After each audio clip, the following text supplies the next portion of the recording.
Muito obrigado, Sr. Presidente.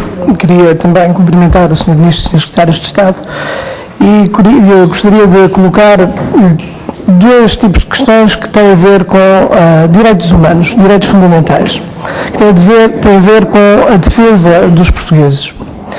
Numa altura em que os fluxos migratórios estão a aumentar de tal forma para a Suíça que as autoridades suíças estão a pôr a possibilidade de fechar as fronteiras a cidadãos portugueses, também a italianos e espanhóis, numa altura em que os relatórios do Conselho da Europa alertam para o aumento das possibilidades de tráfico humano e de exploração de trabalhadores, eu julgo que esta situação deveria merecer da parte do Governo uma atenção bastante maior e não apenas o tipo de declarações que o Sr. Secretário de Estado das Comunidades fez quando, na minha recente visita à Suíça, eu fiz a denúncia dos casos de exploração de trabalhadores por cidadãos portugueses também.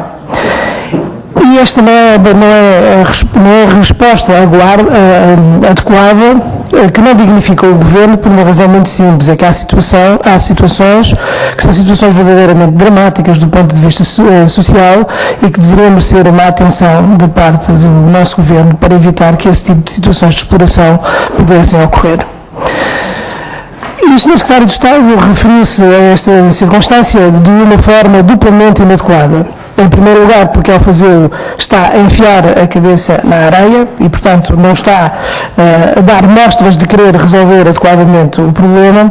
E, por outro lado, disse que os recursos a nível consular eram suficientes, designadamente porque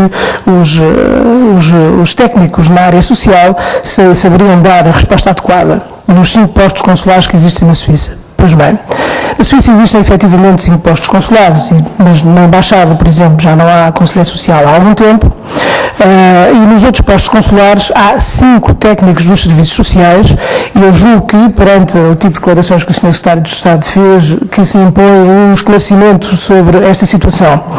É que desses 5 técnicos dos serviços sociais, na prática apenas 2 estão a prestar devidamente o seu serviço, na área consular de Zurique e outro na área consular de Genebra, porque na área relativamente a Berna, os 2 técnicos dos serviços sociais, a técnica está ao serviço do Sr. Embaixador e o outro técnico não desempenha as suas funções de forma cabal e, aliás, até houve queixas já feitas ao Ministério porque este técnico dos serviços sociais, aquilo que é mais conhecido, não é por ajudar propriamente os portugueses, é por desenvolver trabalho de natureza partidária ao serviço do PSD e com a proteção do próprio PSD. E nos outros postos consulares, em Lugano, só há administrativos e depois também em Sion também não há nenhum outro tipo de funcionários que desempenhem o serviço social.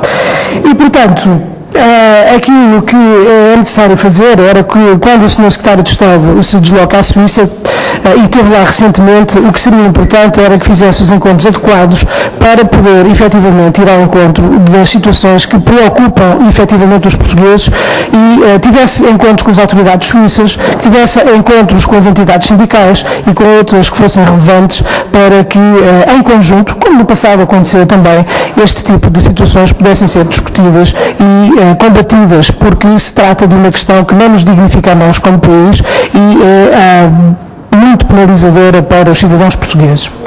A segunda questão que eu gostaria de lhe colocar, Sr. Secretário de Estado, e, portanto, eu gostaria de saber se põe ou não a possibilidade do Governo ter estes encontros com as autoridades cantonais para discutir este tipo de problemas. A segunda questão que eu gostaria de lhe colocar também tem a ver com direitos humanos, com direitos fundamentais, e tem a ver com os apoios sociais para idosos carenciados. Há uma situação absolutamente dramática e desumana que tem a ver com a redução drástica, quase a eliminação total dos apoios que são concedidos ao abrigo do ASIC e do ASEC. Nós estamos a falar de pessoas que têm, dos 4.000 beneficiários que tradicionalmente tinham este tipo de apoios, de pessoas que têm, que mais de metade têm mais de 75 anos, em que mais de 60% dos beneficiários no total são mulheres. Acontece que do montante que em 2010 rondava os 6, 7 milhões de euros, provavelmente ele agora está reduzido, se calhar nem 1 milhão de euros. Termino já, Sr. Presidente, e houve uma redução de tal maneira grande que, segundo aquilo que eu consegui apurar, e gostava que o Sr. Secretário de Estado também nos dissesse qual é a verdadeira dimensão desta eliminação desta catástrofe relativamente à redução dos apoios sociais, porque aquilo que eu sei é que haverá uma redução da ordem dos 4 mil, eventualmente para 150 desses apoios, o que é uma coisa dramática.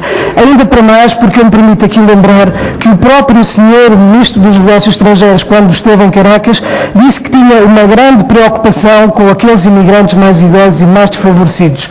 O senhor Secretário de Estado disse que voltam a ser preocupantes estas situações de pobreza quando esteve em Moçambique e na África do Sul, e disse também, quando esteve na África do Sul, garantiu que se disponibilizariam todas as verbas necessárias para apoiar os idosos, e muitos nem sequer tinham recurso para se deslocar ao sítio onde poderiam recolher esse tipo de apoios. Também o deputado pelo Círculo fora da Europa, Carlos Páscoa Gonçalves, disse que estes apoios nunca serão retirados aos portugueses que têm este tipo de carências agudas, sem contar com um conjunto de outros requerimentos.